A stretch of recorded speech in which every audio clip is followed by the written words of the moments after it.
Alright, here I am to do a quick video on my Toyota Corolla. It is for KC, it is a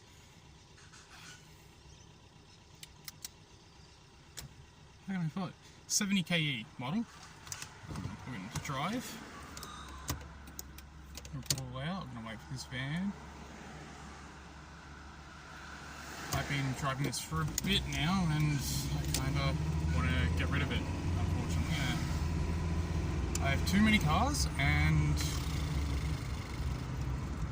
I've got other things I need to do with my time. I do love this thing, it is great. Whoa, what is this guy doing?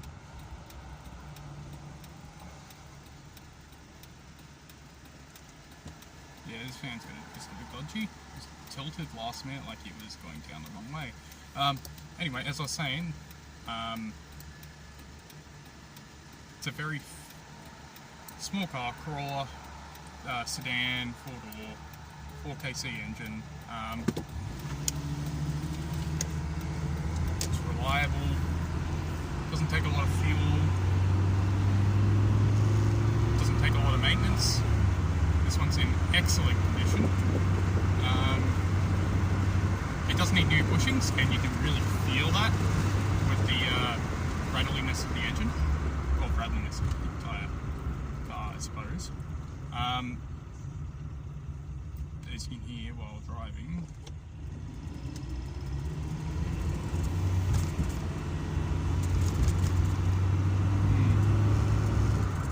it's a fun little thing.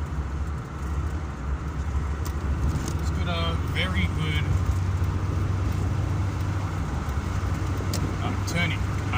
It is a rear-wheel drive car, which is nice. To be honest, I don't really buy into the whole front-wheel drive bad thing. There's plenty of good front-wheel drive cars. Wow, a Mercedes behind me just didn't indicate. Why do they? Anyway, I'm in traffic at the moment. As you can see, manual windows. Does have an aircon. The aircon does work sometimes. It worked when I got it. I've been driving this for about a year now. Probably shouldn't have been, but it's fun. It's not fast, but it keeps up with modern traffic. It does just great.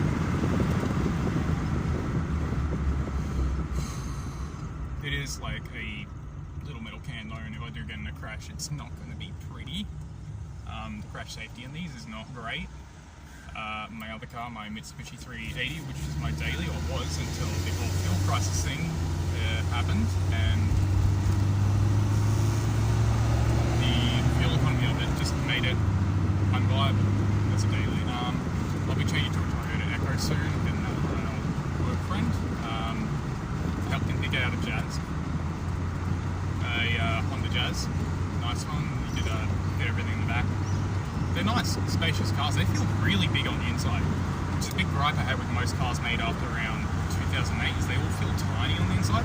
I'm quite a large guy. I'm 194 centimeters tall and roughly 100 kilos. I probably can't tell from this like angle, but these Australian chairs in these go like way back, so it's like a recliner almost.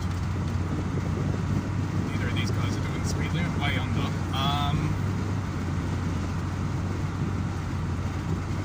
Yeah.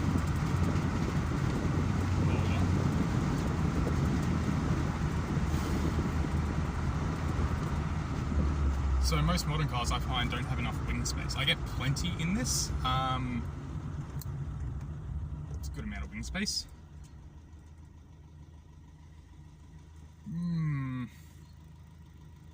Still lights.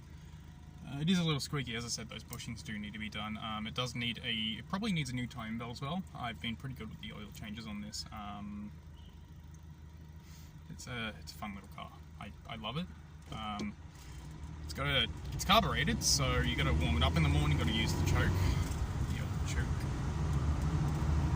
Everyone's like, manuals around here. So I put him in a car with a fucking choke. They won't know what to do. Besides, at the moment, manuals are actually rather desirable for certain types of thieves.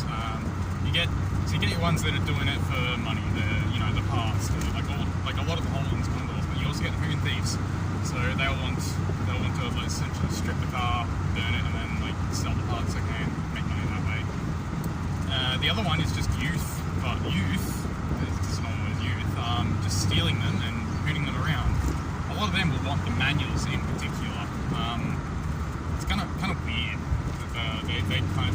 They glorify like manual driven cars. I don't get it. I like janky old automatics though. I like the 2-speed, 3-speed. They're fun in a weird way. There we go, green.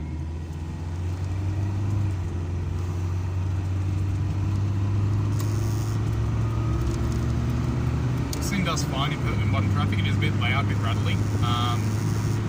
They said it probably does need a belt change. The accessory belt is actually crappy. Everything in the engine bay is just so open and easy to get to. It's not a lot of like clutter. It's not cramped to get like tons of cars.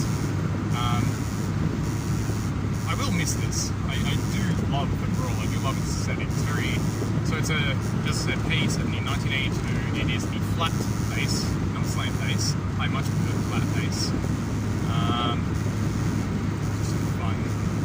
It's going 80 kilometers at the moment. There is this rattle that I believe is a loose screw somewhere.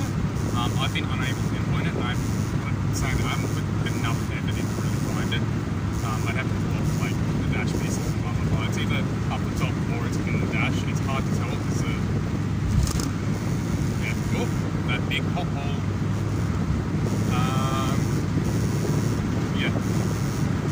Had to go on the freeway. You'll hear it go around 100 kilometers. I might just wind up that other window a bit. There we go. This thing turns so well. It is. We do have a bunch of stuff in the back, and it is a little way down because I am going to my store where I sell all my military stuff. These glasses are actually for night driving, specifically to reduce glare from LED headlights, but they're also good for like low, a little bit of light protection. So yeah, I have very sensitive vision. I have perfect vision though, good enough for the Air Force apparently. But I have night blindness, which is not. It's the one that's not connected to stigmatism. My vision is actually fine. Better than usual. I actually have really good low light vision, provided there's no like contrast. So there is that.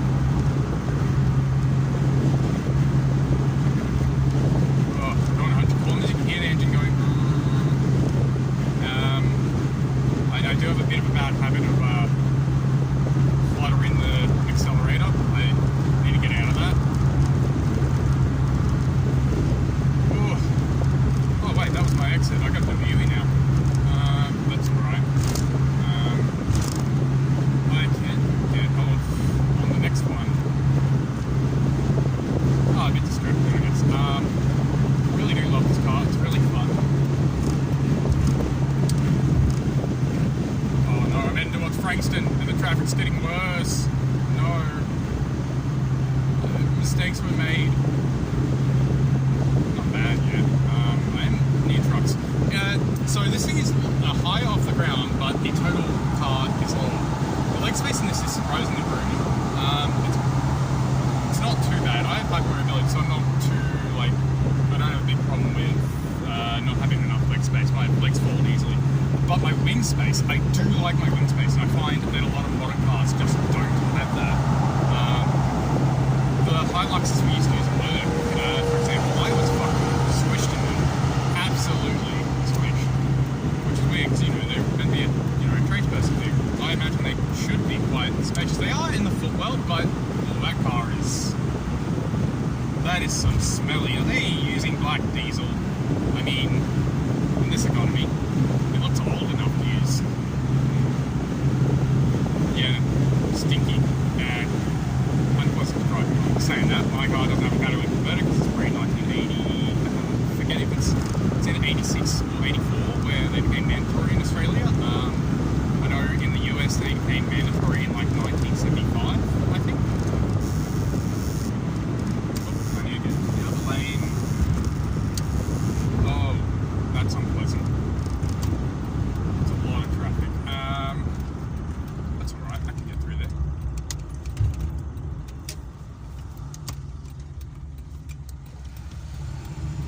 Here I go. We're on a motorcycle. Whoa. Oh, this road work, that's why. Alright, so we're going to go back onto the freeway and... Oh, actually, you know what? Maybe we'll go scenic route. Hold on. This is a camera. This phone that I'm using for this isn't actually connected to the internet anyway. It's got no it's got no SIM card. So yeah, it's just a camera. It is jiggling around. I see that. All right, we're gonna do the go around the roundabout.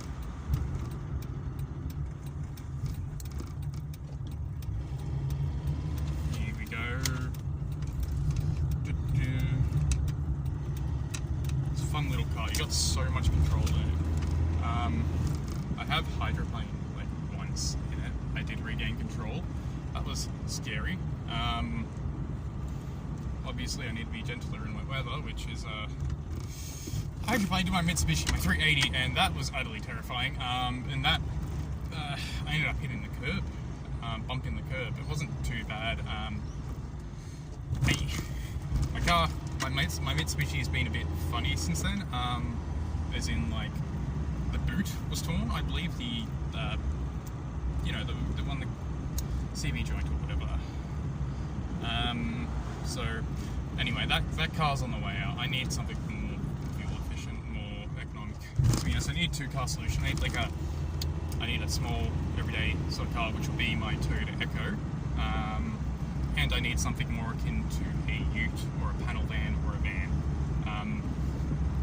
My wife is leaning towards vans. I would rather a panel van or something old enough to put on like a permit for cheap rego. I wouldn't mind a ute. I wouldn't like something like a Proton Jumbo, but I'd probably get a transmission change on that and turn it to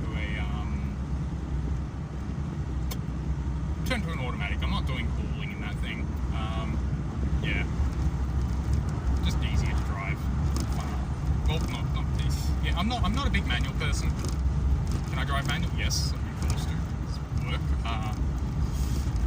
But yeah, just not into it.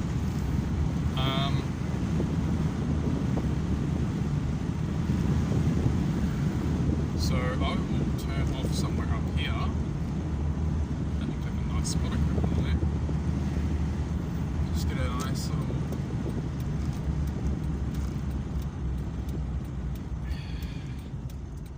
streets.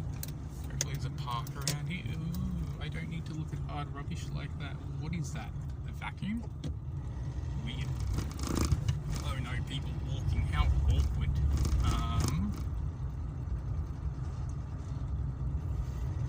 I'm in a rich area. I'm out of place. Yeah, you know, I'll go over there.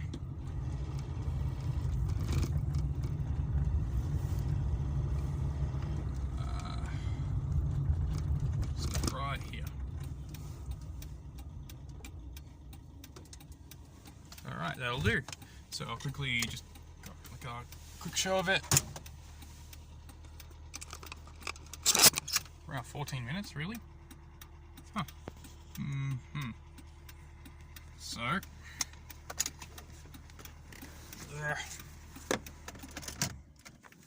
there we go, turn it off. Here's my ke70 Corolla.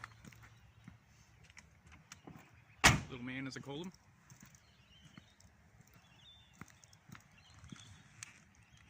There he is, isn't he great? the camera on this one, so I'm just going to do it this way. Here we go, all around. I'll pop the bonnet, we'll have a quick look in there. It's quite cozy. Love the aesthetic of it all. There's the engine. I can pop the... I lost it. There. Engine. There we go. Pretty small and empty. A little bit of rust. Oh, I wish I had this thing. Done properly. Yeah, that's really it. Alright. Do a quick look at the cluster. Love this. It's a bit filthy. Tuck that in. Alright. That's me and my ke70 Corolla. I love it, but it has to go. I will miss it, but I'll have many more cars in the future.